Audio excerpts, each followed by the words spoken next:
Ngiyabingelela bantwana benkosi.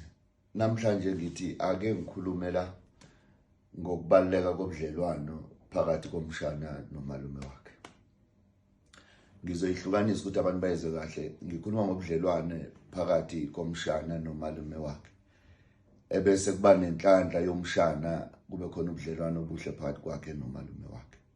Nomalume abe nenhlanhla ukuthi phakathi kwakhe nomshana kube khona ubudlelwano obuhle kubanjiswana. Indaba engiyakuyo ke ithi kukhona into esingayinaki kakhulukazi labantwana abazalelwe konina njengokuthi abalanjwana umlanjwana.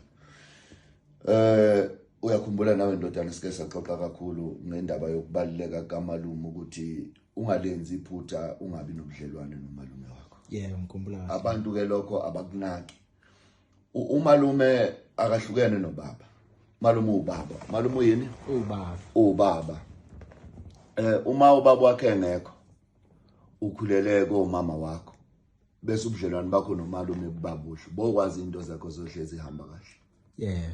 Ngoba umalume yakwazi ukubika la ikhaya atshela umkhulu bala ikhaya ngawe ukuthi kwahamba kanjani phakathi kwakho nobaba wakho. Ebese kucelela ukuthi obaba bala ikhaya bakwamukela ube ingane yabo bamuzwe.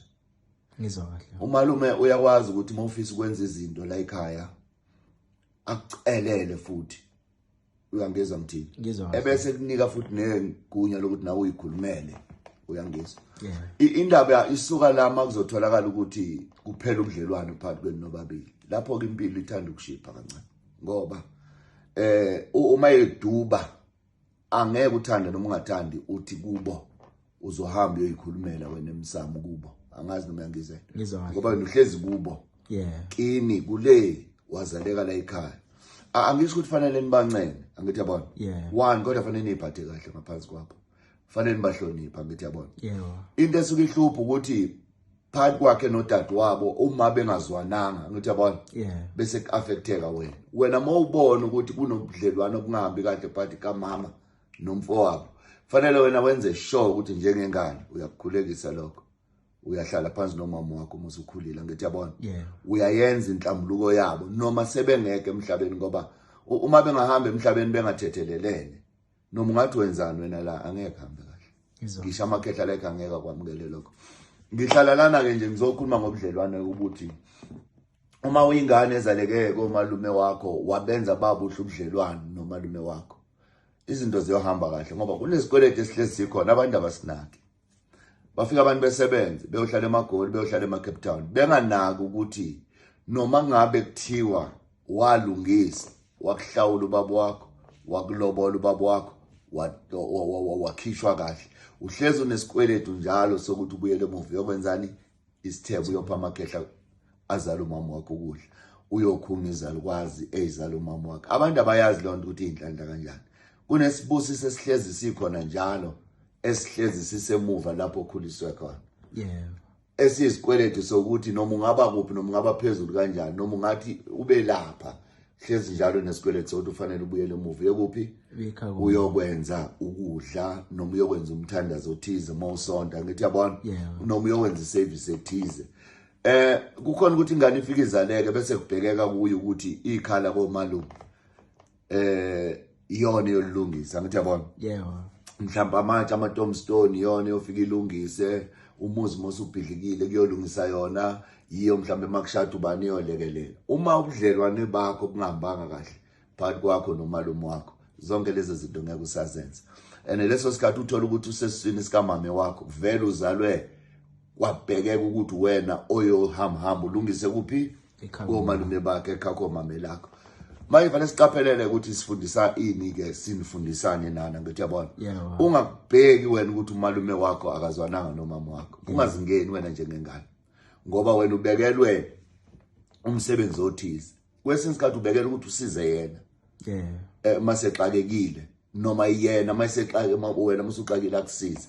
Kodwa manje phakathi kwenu makuzohamba kungabikho ukuzwana yazi kwenzakala. Akusafezeki inhloso zabantu abadala noNkulunkulu ngana ngithi yabona.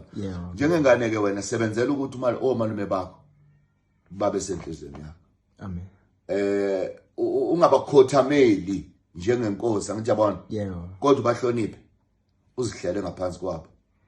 ube ingane ngaphansi kwabo njalo noma ungahola imali engakanani noma ungaba nama-million angakanani noma umalume angaqoka amavalo ladabuke kanjani ngithi yabona eswele kangakanani akoba igugu kuwe noma ngabe uzwela kuthiwa waxabana nomama wakho washaya umama wakho wamkhahlela wamxosha kodwa kuwa kabe igugu ngoba usalelwa kwenza leyo nhlamulo ukuthi waxosha umama wakho ngoba ungayenzanga angithi yabona ngizwa kahle uyena umuntu okwaziyo futhi ukuthi mayibuye ekhaya ayivimbe into zakho ngoba ubani kuwe uba angeke kuphela ukuthi abo baba umalume kuwe umalume uyi-role model kumele abe role model yakho angisho ukuthi fanele uyihluphe ngaye uma uthola ukuthi akuzwanwanga ekhaya bese lokhu uyihlupho lokhu uyoncenga cha kodwa ungamzondi ungabonisi ukuthi umthandi ungabonisi ukuthi uneqhubu ngayo angaba lapha ya hawu malume njani noma ngaphela unyaka ngithi yabona noma ngaphelani unyaka kodwa akahlezi azi ukuthi